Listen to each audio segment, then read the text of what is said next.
tried to collapse what I'm doing here in a few little rules, but I don't know if you can make much sense of it. Go ahead. Oh, yeah, you Go ahead. That's all right. No. I showed up at Duke with no background in philosophy at all. And somewhere partway through my first year, I discovered personalism. And I went to Poteat, all excited, said, this is what you're about, isn't it? And this is the landscape into which I can put you. And he said, no, don't go there. And I just wondered whether anybody in the room had any idea. You know, I was certainly not going to ask him what he meant, because clearly I was supposed to understand. I understand that. Intimidated like you were. You know, but does anybody have any Well, it was the idea? Boston School of Personalists. Is that what you mean? What is Yeah. personalism? The Boston School of Personalism? It Bertocci probably and- was Yeah, Bertocci, the too. Boston school that I came across, but I'm not certain anymore about that, because I don't remember what it was I read. Was it theological? Yeah, Yeah. it probably was. They were inclined to say that personhood is not too human a category to apply to God, but too godly a category to apply to persons, to humans. But it was much richer than that suggests, but it was and is still ongoing. In fact, somebody in this group. Why would he have wanted to decisively distance himself from that? Because I just went back and read a bunch of stuff about personalism when I was getting my paper ready, and I said, damn it, I was right. Yeah, I agree with you. And what the little outfit I was telling you about, this Forum on Persons, grows out of the Boston Personalist movement. That's the reason we're meeting at Boston University next summer. You know, we are now a group of people, most of whom have not read Bertocci and Gordon Parker Bone and other people in that movement. Martin Luther King comes out of that movement as well. We're united by the notion of the primacy of persons and the struggle to fight against the kind of reductionisms that in this conference have been called critical thought. But I don't know why. David Rutledge guest edited an edition of the Personalists. Is that right? Yeah. And this was not too long back.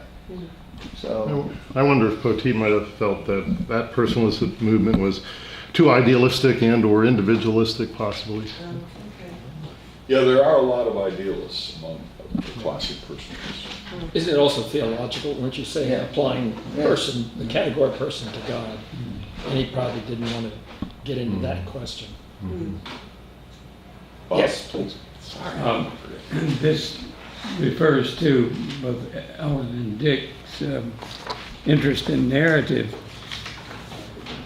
Working with kids in elementary school, I would sometimes have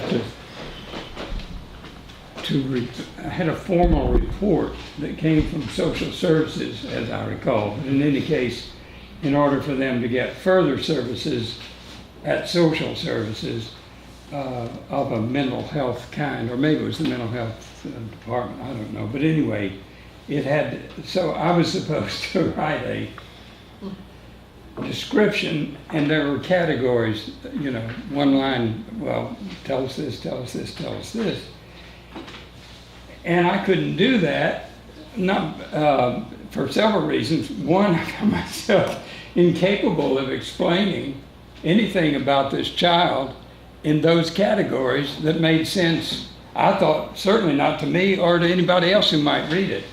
So I wrote narratives, and I usually started out with, and this also had to do with speaking with their parents, with the parents of a child, the parents and teachers, and often they were gathered, you know, I'd speak with parents and teachers at the same time.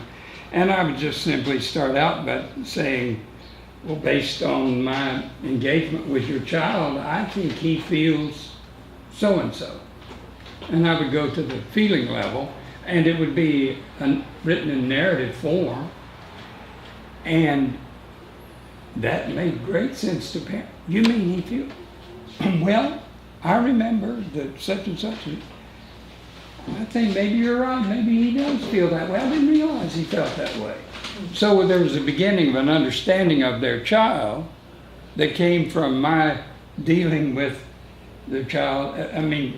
Speaking about their child in a narrative rather than some kind of descriptive 3 words here and 4 words there and so on.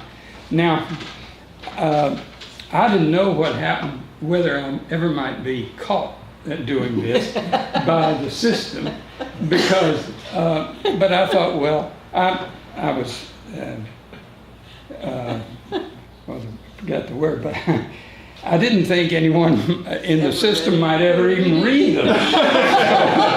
So I felt free to write them even more. And so I would go into some real detail.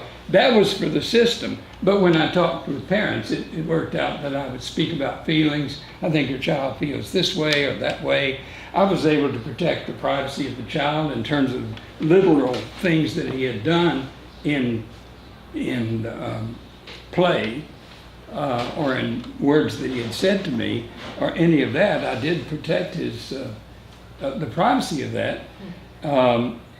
And yet could speak easily about the feelings and so on.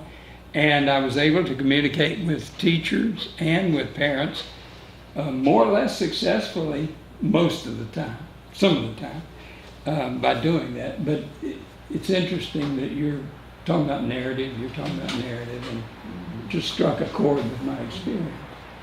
Yes. Dick, I'm trying to make sense of some neuroscientists, non-reductive neuroscientists I've studied in relation to your ideas about narrative and reflexivity and personhood. Damasio and Edelman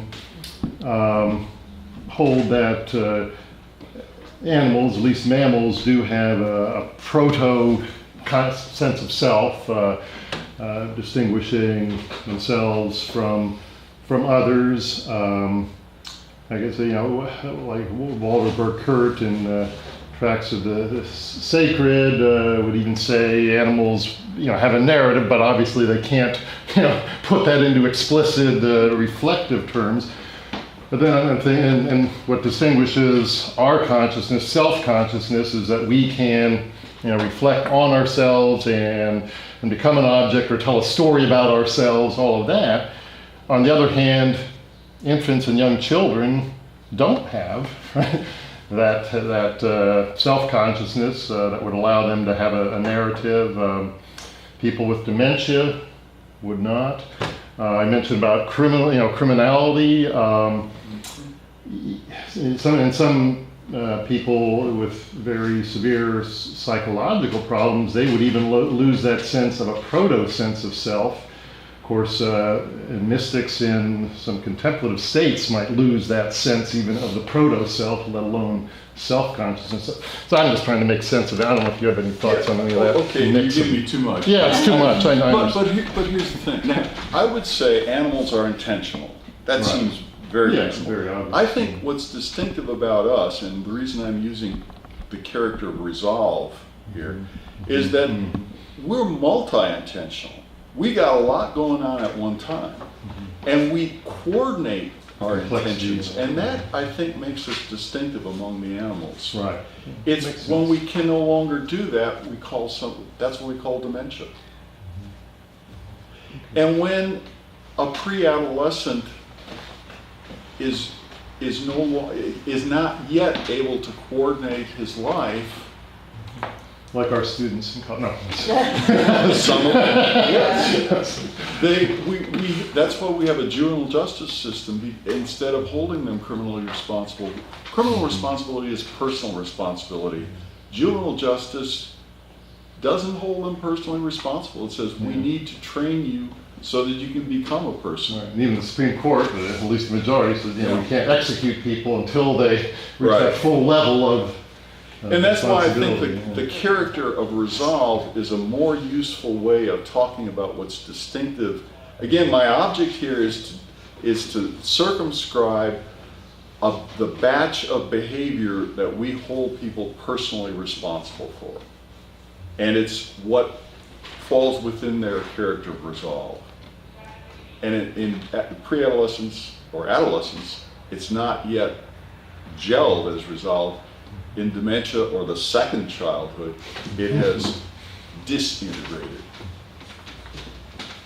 Seems to me one thing, for me at least, that would be helpful in trying to work out, for me, more clearly what you're after, is the idea of the assertion sign. That is to say, what's peculiar about speech, or one of the certainly the peculiar things about speech, is that the tacit coefficient, which is critical, that Jones said X because Jones believes X. If I say to you, it's raining outside, but inside I say, but I don't believe it. Mm-hmm. And I took away the tacit assertions, the assumed assertion sign in front of all my assertions, then of course I wouldn't be able to speak at all. You would never trust anything. It would never have the weight of speech. So that fundamental in terms of, I think, Poteat's understanding of the reflexivity of I is itself involved in the sense that if I'm going to speak at all, I have to subscribe to my own utterances, and that's tacit. It's so common and universal. Just take it away if you don't believe it. In other words, Well, and dissembling is, I think, saying something that doesn't accord with the way you are resolved. yes, or what I've just said. Yeah. It's raining, but I don't believe it. X equals Y, but who believes that? I want to ask Ellen a question, if I may. Do you think, I mean, Lose the ability to lie in that context. do you think that part of what informs the excruciating decisions that you're called to be part of has to do with whether this living body can sustain a character of resolve? See, this will be a test case for me, because I am saying that when I say that putting somebody in solitary confinement, which disallows any complexity of intentional life, we destroy a person. And I'm saying that Karen Shivo, whatever her name is, Terry Shiver. Terry Shivo, an intentional being. See, that's where it gets very tricky when we talk about different states of awareness, different illnesses, different lesions of the brain. Many ill people still have intentionality, Mm-hmm. and we need to support that. If there's a possibility of their having complex enough intentional lives that they coordinate them, that's my contention here, and I'm willing to see it tested here. Well, I don't know, I don't think I agree with that, because even if you have someone seriously ill and their projects are going to shrink greatly, that still doesn't mean that they are not a person. Well, true. And severe pain makes it impossible to have a complex, resolute life. But if somebody were in that state and you saw no way that they'd ever come out of it to resume a personal life, that would militate against keeping them alive, would it not? The only category I would think of there is if somebody is militate against keeping them alive. It all depends on the individual patient. It depends on whether they can recover. What you're talking about calls most to my mind severe brain lesions. Mm-hmm. The other part of that particular equation, though, is the other persons involved in in that person's story, in the ill person's story. One of the things you said about families making difficult decisions is to help them acknowledge the person that and remind them of the person that had intentions and made some intentions known, whether they can make them known now or not. Yeah. They did at one point. And so Ellen's assertion that trying to keep in mind that this is a person, even when they cannot act intentionally or complete their resolve, could have, in the nexus of all of those relationships, personhood still has import for the person that's ill and for the other persons that are involved in coming to some decision. Yeah, In that circumstance. I'm not comfortable with that way of putting it. Because, again, my sense is, now, there's a certain kind of respect we would have to have for a living body that is no longer able to project a life or have relationships. And it may be, unless we are absolutely certain that this person can never resume an intentional life, it doesn't make any sense to keep them biologically alive. No, but you still think of them as a person. That's the point I'm making. You don't stop thinking of them as a person, Right. even when they can no longer I do. have See, the definition of intention is interesting because there are people in severe chronic pain, or ALS, for example. where- What's Lou Gehrig's? Yeah, Okay. where they lose their ability to have an intentional kind, and yet, if you talk to these people in the early stages of this, people initially will say things like, if I get to this point, I don't want to do this anymore. In fact, Bill Moyers had a very interesting program at one point, where they interview somebody who's beginning at the first stage, he's saying to his wife, if I get to the point where I cannot do X, clean myself, or bend over and pick something, it's okay for me to die. Mm-hmm. And they follow him along. And he gets to that point where he is not able to do these things. And his plea to his wife is,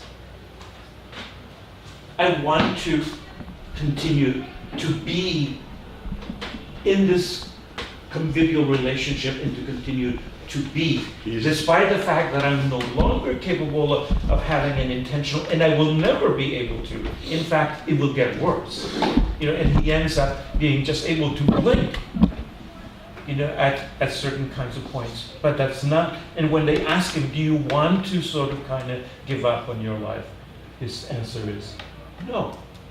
And the other example is, Steve Hawking. Here's a brilliant one who can barely do anything except sort of He's float. doing a lot of things. I mean, he's got relationships, he's got Right. theories, he's got students. I mean, that's a complex, intentional being. I don't mean. Well, what benefit is Yeah. to stop thinking of the person as a person? What benefit is that, and who does it benefit? There's a lot of dangers. Yeah. Well, our But- son-in-law had ALS and died with it, and one night tried his damnedest to get me to pull the plug on him, and his son too. And he was several years into ALS for him, but we, of course, wouldn't do it. The next morning, he was incredibly penitent. His chemistry had been screwed up. When they got his, I guess it was his sodium back right, he realized what he had done, as it were, to his son and to me, in just absolutely pleading with all his might for us to let him go. the next day he was abjectly sorry. that he Of had course. That's because it's not now this person is not an intentional or, not even, some people aren't even agents, but it's conceivable that they can become complex agents again. And then certainly we respect them for the person that their bodies will resume acting in character of. I'm just saying when we cannot, on medical grounds, conceive of this person, like the Shiloh case, of resuming a complex intentional life, or even an intentional life, then we have to say this person has no longer a personal right to live. I think that's very dangerous. It's dangerous, I grant you that. It's dangerous in that we could be wrong. Yeah, oh, that's the first thing. And that's why I have to medicine say is- it's inconceivable. I mean, it really is inconceivable when somebody is in a certain state, like Shiloh was. I don't think it's an issue of conceiving it. I think it's an issue of, on the empirical side. And medicine cannot make exact predictions. Not only that, even if someone is not going to recover and doesn't have any intentionality, it's very risky to say that they're no longer a person. I learned at a hospital, I won't name it, where people who were brain dead, for example, what you're implying would be that if someone were brain dead, they could be used in experiments because they're no longer persons. Of course, then they're dead, but still their family would be able to make should be able to make decisions on their previous life. Mm-hmm. I think you're going way extreme on that. The nexus of person, well, again, I think that my question is, well, what benefit is it to stop thinking that that this is a person? Who does it benefit? And again, the fact that person is held in community. So does the community, what's the import of the community continuing to hold this as a person in terms of what it means to be in For them. for all this to be reflected? Well, that's a very good point. Yeah, that's a very good point. I guess I'm thinking that if we can no longer talk about this being as a person, we can only talk about the affection, the guilt. I mean, Frederick Weissman's film, I don't know if you remember that from 30, 40 years ago, taken in a Boston hospital of how these decisions are made, and his conclusion that it's always the siblings or the kids who feel guilty about their relationship who want to see the life prolonged. But I'm thinking about if it's my mom and she's in that state, should I feel guilty about saying, no, she can no longer resume a meaningful life? Right, but I don't think that has to mean that you don't think of her as a person. Right. And my personal experience is exactly that my mother is basically demented. And we had, unfortunately, she lives in a country where there is no palliative care and there are no things like hospice or anything like that. And so my family's taking care of her. And we thought we had agreed, they asked me because I'm the counselor, and I'm the oldest, and all sorts of strange kinds of family issues. And we had come together to the everybody said, she's no longer our mother, or who we thought, Right, she was, whatever. right. And we thought we were kind of in agreement that if something were to happen, we would let it happen. Right. So my sister then, I go home, there's some kind of problem, and I get there, and my sister says, I thought I was ready for this. And she started choking. And I couldn't, and I know we had agreed, just let her sort of stop breathing. And she said, and I couldn't. I saw her choking, Right. and we called the But there's doctor, and the more minute you there do going that, along than, but they don't stop thinking of her, I mean, in that sense, of being a person. They still continue to sort of kind of have a relationship with her, even though she's no, incapable of at times carrying any kind of viable kind of, Right, right. interaction. Well, even if you don't have to make a medical decision, standing by my mother-in-law's deathbed, saying goodbye, you're saying goodbye to a person. And you maintain these patterns of, there's a woman, a British theologian named Helen Oppenheimer, who wrote a book called The Hope of Heaven, which is about the issue of the resurrection of the body. And one of the things she talks about is patterns, recognizable patterns of lovability Uh-huh. that persist, whether the person is there or not. It's like if you got a phone call, you would recognize the voice, Right, right? right. So I think that's part of what I'm thinking about, not so much an end-of-life decision, but the notion of person and the recognizability that comes from the arc of time through which you have met this person and engaged, Mhm. and they've engaged through their arc of their resolve, that their personhood is embedded in more than just their body. Now, Friends, I think we've got to put a dash Yeah, we in. do. This has been a really vital and complex discussion, and I had some questions, but I couldn't get them in. So could we celebrate the people?